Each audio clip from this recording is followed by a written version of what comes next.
अभिवादन स्वीकार कीजिए ब्रजेश मिश्रा का और आप देखना शुरू कर चुके हैं द डिबेट। बहनों भाइयों, संविधान को 75 वर्ष पूर्ण हो गए।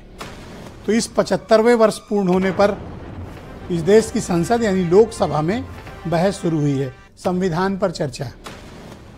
संविधान पिछले 1 सालों से इस देश में एक बहुत बड़ा मुद्दा बना हुआ है। अपोजिशन पार्टी ने इसको ऐसा मुद्दा बनाया है कि आज तक बीजेपी इसका जवाब देते घूम रही है।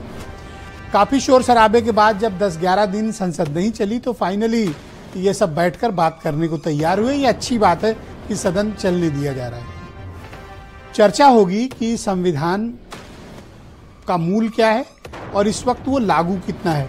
आज प्रियंका गांधी, अखिलेश यादव और उसके पहले इस पर चर्चा को शुरुआत किया डिफेंस मिनिस्टर बीजेपी के पूर्व अध्यक्ष राजनाथ सिंह ने।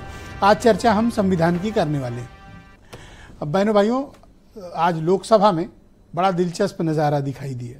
12 दिनों तक आपसी झगड़े, प्रतिद्वंदिता और काफ़ी लानत मलानत के बाद फाइनली ये सब मिल बैठकर बात करने के लिए तैयार हुए। हम लोगों ने डिबेट में भी आग्रह किया था कि ऐसा मत करो, दोनों तरफ के लोगों को। फाइनली वो बैठकर बात करने को तैयार हुए। राजनाथ सिंह ने जब अपनी डिबेट ओपन की कॉन्स्टिट्यूशन पर तो उन्होंने कुछ गंभीर आरोप भी लगाए। कांग्रेस को उसका अतीत याद दिलाया, खास तौर पर तब जब ड्राफ्ट कमेटी बनी थी, उसके बाद की उसकी भूमिका और इमरजेंसी का दाग कांग्रेस का याद दिलाया राजनाथ सिंह ने। राजनाथ सिंह एक बहुत अच्छे वक्ता हैं। गंभीर से गंभीर बात और कड़े से कड़े आरोप लखनऊ वाली स्टाइल में लगाते हैं। उन्होंने लगाए, कहा ये जो संविधान की प्रति लेकर लोग जेब में घूम रहे हैं, संविधान को जेब में रखने की उनकी आदत पुरानी है, खानदानी है और पीढ़ियों की है। लेकिन आज जो सर्वाधिक चर्चा रही जिनके स्टेटमेंट की, वो है प्रियंका गांधी वाड्रा। मैडन स्पीच, पहला भाषण, जबरदस्त भाषण और बीजेपी को घेरने में कोई कसर नहीं छोड़ी प्रियंका गांधी ने।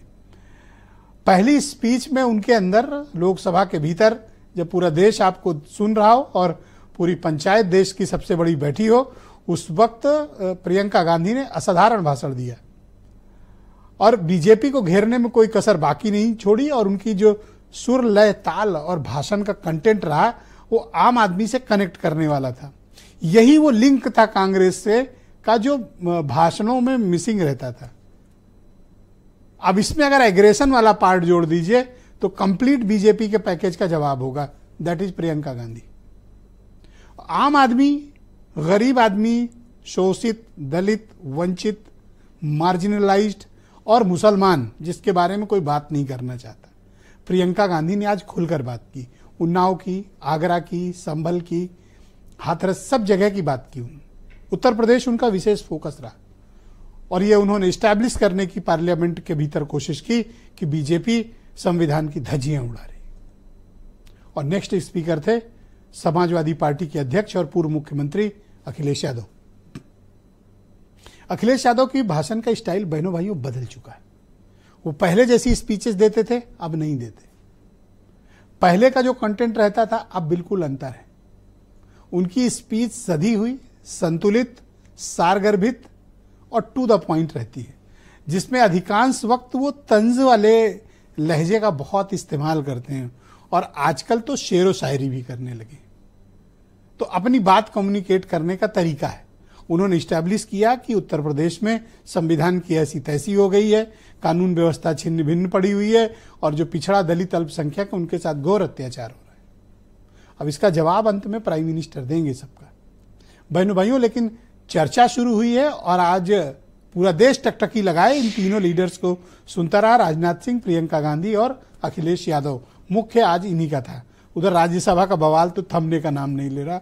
वो तो गांव की पंचायत से ज्यादा स्थिति वहां की खराब है। कुछ कहेंगे तो अभी कहीं ये को सदन का हो मानना ना हो, लेकिन वहां के हालात देखकर बहनों भाइयों बहुत अजीब सा महसूस होता है। तो आज के कुछ आप स्टेटमेंट सुन ले, फिर ये संभल से लेकर संसद तक की जो संविधान पर चर्चा है, हम इस बहस के जरिए आगे बढ़ाएंगे। कांग्रेस के मित्रों ने अनेक मौके पर संविधान और संवैधानिक भावनाओं का निरादर किया है। विपक्ष के कई नेता संविधान की प्रति अपनी जेब में रखकर घूमते हैं। असल में उन्होंने बचपन से ही यही सीखा है। उन्होंने पीढ़ियों से अपने परिवार में संविधान को जेब में ही रखे थे। चुनाव में हारते हारते जीतने से इन्हें एहसास हुआ कि ये संविधान बदलने की बात इस देश में नहीं चलेगी। अगर लोकसभा में ये नतीजे नहीं आए होते तो ये संविधान बदलने का काम भी शुरू कर लेते। कभी कभी जो डबल इंजन की सरकार चलने वाले जो दावा करते थे, पहले इंजन टकराते थे, अब तो डब्बे भी टकराने लगे हैं। ये अध्यक्ष महोदय कैसी चर्चा संविधान की जो है बिना प्रधान की। प्रधान मतलब प्रधानमंत्री आज सदन में मौजूद नहीं थे, तो अखिलेश यादव ने टोकने से और चुटकी लेने से चूके नहीं, और उन्होंने ये इंगित कर दिया कि प्रधान जी हैं नहीं संसद में। तो बहनों भाइयों, परिचर्चा आगे बढ़ाएंगे। संजय चौधरी यूपी में बीजेपी के प्रवक्ता हैं, केपी मलिक बहुत ही जाने माने पत्रकार, नाहिद लारी खान समाजवादी पार्टी की प्रवक्ता हैं, अंशु अवस्थी यूपी में कांग्रेस कमेटी के प्रवक्ता हैं, देवकी नंदन मिश्रा जी हमारे साथ मौजूद हैं, जाने माने पत्रकार, और वीरेंद्र सिंह जी हमारे स्टेटेड